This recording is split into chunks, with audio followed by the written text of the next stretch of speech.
Isn't there this issue with, you can't just be humble.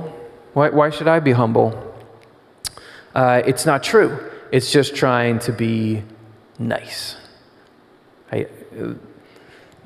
Sure, I get it. You're supposed to be humble, but I really am good at this thing. Or I really do know better than this person. How do we get around that? Because that is the trap that my mind will put me in.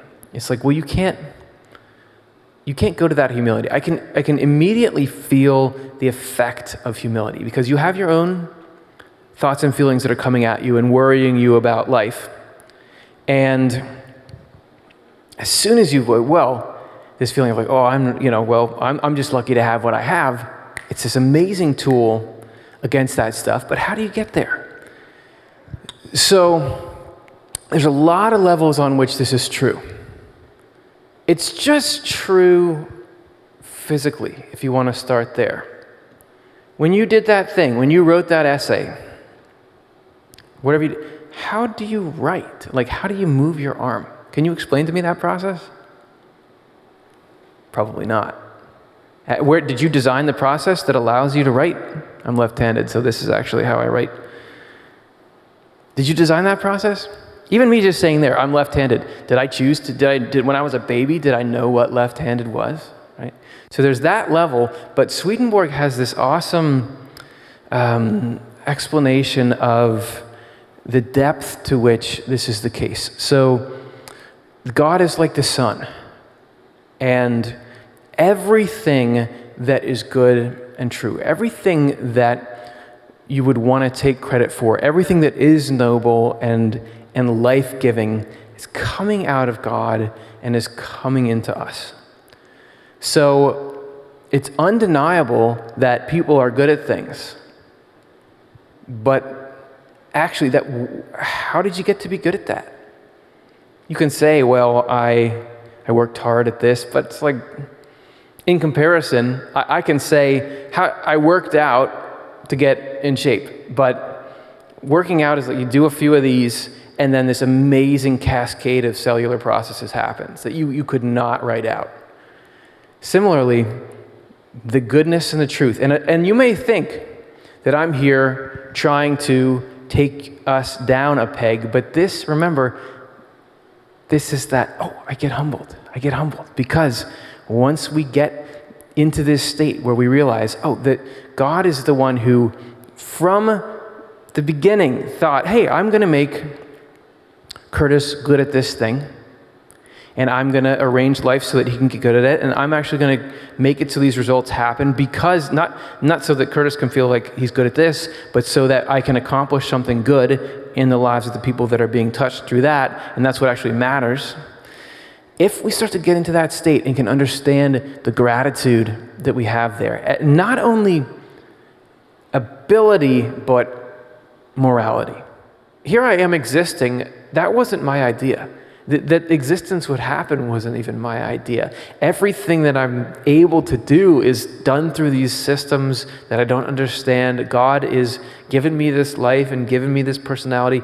And not only that, but gosh, I can see a lot of ways in which I've really sort of grabbed onto negative things and behaved in ways that I'm not super proud of, but I know that God has been there the whole time, tirelessly, with great self-sacrifice, trying to work with me in any way, like with the centurion. Yeah, I'll go with you. What do you want to try to steer me into the right path, which now I'm reaping the benefits of? When you get to that spot of truth and humility, think of how great it feels to feel like, whoa, I don't even, you get something good, you're like, I don't know if I even deserve this, but it's still being given in love. I'm just saying, that is an awesome feeling. That makes anything feel better. Humility is the only state that allows the entrance of God. And God wants to enter us because God wants us to be happy. This is our second quote and the last one for the morning. But I want to get a little bit into just remembering who God is, because that makes all these whys and wheres and hows have the emotional potency that they should have. The divine is not moved by any desire for glory. That's the difference. That's why you can say, oh, God is so awesome.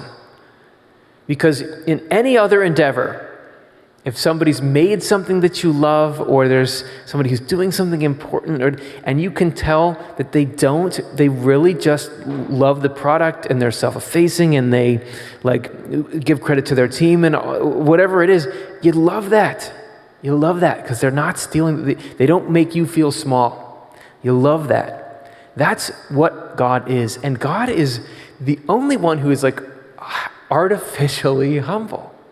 Because everything that I'm saying, well, we're not really as great as we think, God really is all that, in truth. But one who is haughty is ruled by self-love, and not only sets himself up above others, but also does not care a thing about what is divine. As a consequence, he turns back the influx of good, and therefore prevents it from being joined to truths. This is the real reason why a person should express humility in the presence of the divine. And look at that second to last clause there. As a consequence, he turns his back on the influx of good and therefore prevents it from being joined to truth. That's technical, but what it's talking about is that state of haughtiness, or of us believing we're better than other people, cuts us off from life, cuts us off from God and from the happiness and peace that is trying to come in. That's what God cares about. That's why God is cool. That's why God is God. Because God doesn't care about the scorekeeping system. Are you better than you? And am I better than you? All that's in the mind of God is, I need to get in there and help you. And the reason why Jesus is so excited when the centurion says, I get how powerful you are, is because then God knows, I can heal this person right now.